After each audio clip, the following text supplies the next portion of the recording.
Let me clear my throat and spend a minute with you guys. I had to put this song on in the background because it has been a song that I have been a fan of for quite a while. And when we were broadcasting on tour, I made it an imperative that I played this to you over the mod cam. And it's Underworld, and I love it. It makes me, just makes me feel good. I'm just being honest. It's just a good song.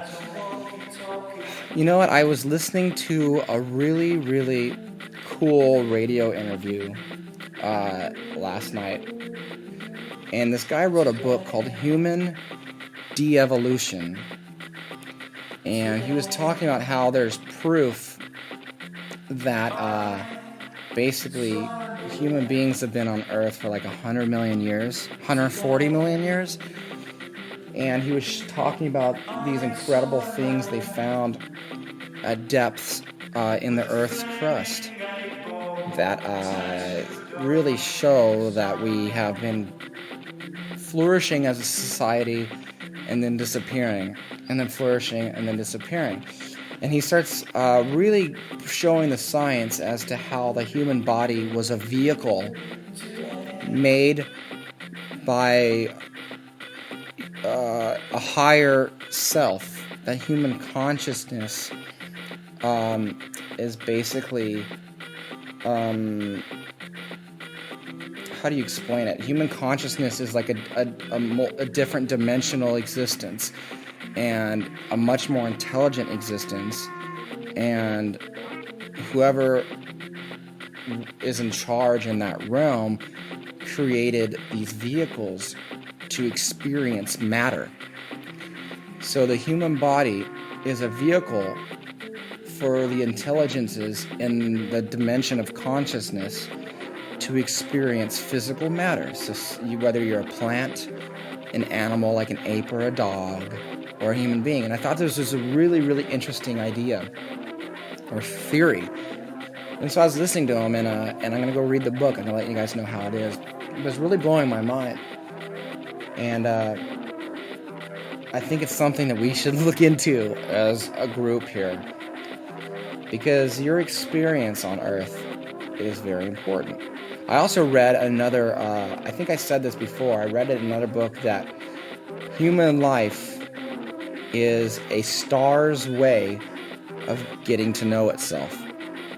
Because a star explodes out of nowhere, creates itself, and over the course of billions of years, creates life upon itself, and oceans, and plant life, and animals.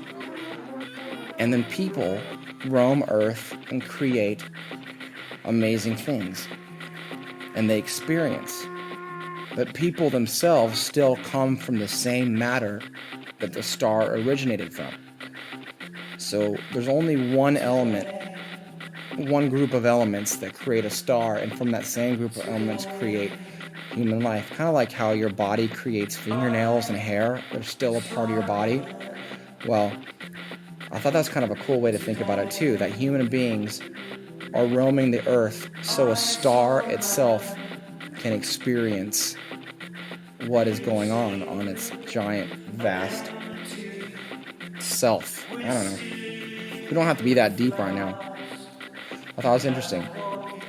I also came up with an amazing idea for whether it's a TV series or a movie show about the disclosure process of UFOs. So I was thinking that I can't share it with you exactly, but it will have lots of action and death and love and excitement and science and conspiracy all rolled up into one. And I laid in bed all night thinking about it, and I got it. I'm excited. And I want to write all the music for it, so every time something happens it feels amazingly spiritual and epic. I'm just saying. And I'm wondering if I have your support. I don't know. So I wanted to welcome you guys to my 2 weeks off here before I go to Japan. And I'm excited about this Japan thing. Oh, I also wanted to tell somebody in Canada, I said on a show on YouTube a couple of times at these shows that no one cares about Canada. I was totally joking because I love Canada and I love the people from. But I had to say that because I was making fun of everyone. I said Florida looks like a dick. I said New York looks like a herpy. So people in Canada shouldn't get too bummed about that. But on this 2 weeks off, I'm going to basically just relax a little bit. I got to get all these bands set up for Modlife. And I'm going to go to Japan. And I'm going to eat really weird noodles. And the people are going to clap really loud and then get really, really quiet and wait to hear what I have to say. It's going to be strange. And I might even get rubbed down by a Japanese ninja. It's just an idea. I don't know. I was hoping that maybe you guys would understand. But apparently maybe you don't. I don't know. But whatever. It doesn't matter. I'm just trying to be me. Do you guys even really believe in UFOs? More than the fact that I just keep telling you they're real, they are real. It's really, really, really a fascinating study. You guys are supposed to read The Day After Roswell, which some of you did, and then you have to read Dark Mission of NASA, which some of you are now. And then recently I want to make a huge announcement that Carl Sagan, Sir Arthur C. Clarke, is what I meant, not Carl Sagan. Sir Arthur C. Clarke, a famous scientist turned science fiction writer that wrote Stanley Kubrick's 2010 movies, and he also wrote these famous books, just passed away. And this is really big news because he was very famous as being a scientist that wrote science fiction novels that always had a foot in reality. All the stuff that he wrote could actually happen. And he was also long believed to be in the know about the government's secret UFO programs. And Richard C. Hoagland, a guy that wrote Dark Mission of NASA, was good friends with Arthur C. Clarke and was on his bedside, and he told him that he was being watched in his last moments of life by the government to see if he was going to come out and tell the public what he knew, so he couldn't say anything in fear for his family's life. Told him on his deathbed. Yes, once again, UFOs are real. But if you guys look up Arthur C. Clarke, the guy was amazing. He was the first person to dream up satellites. He was the first person to dream up this gigantic rubber band, basically, that sticks on the Earth and goes all the way to space, and it's a giant space elevator that we've been building for the past 10 years, trying to figure out how to do it, but now we're going to be able to do it because of nanotechnology, which is basically creating elements on the molecular level, which allows things to be extremely strong and versatile. Nanotechnology is going to allow molecules to go in and fight cancer on a molecule basis. It's going to allow clothes to create electricity. It's going to allow your brain to be able to back up memory on a computer. It's going to allow us to create a 100-mile-long space elevator. Really, really cool stuff.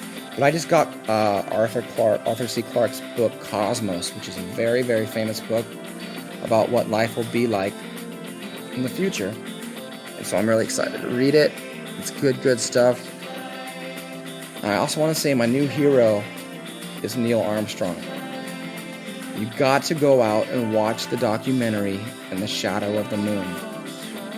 And I think I told you guys this before. Ron Howard, the famous director, pulled out all of the footage from when we first went to the moon and had all the remaining astronauts talk about it. And they all talk about Neil Armstrong as being the gnarliest, coolest, craziest, bravest guy they've ever known. And made him my instant new hero. So I'm very much into Neil Armstrong. And as this song winds down, I just wanted to tell you a few of those things. There's no super deep reason for this podcast other than to tell you some things that I was thinking about. I want to introduce you guys later to a few other things about the pyramids and like the giant underground cavern underneath the left paw that contains artifacts from an ancient civilization. But maybe you're not ready for it yet. Until you're ready, this has been a 10-minute long podcast. Good night. I love you.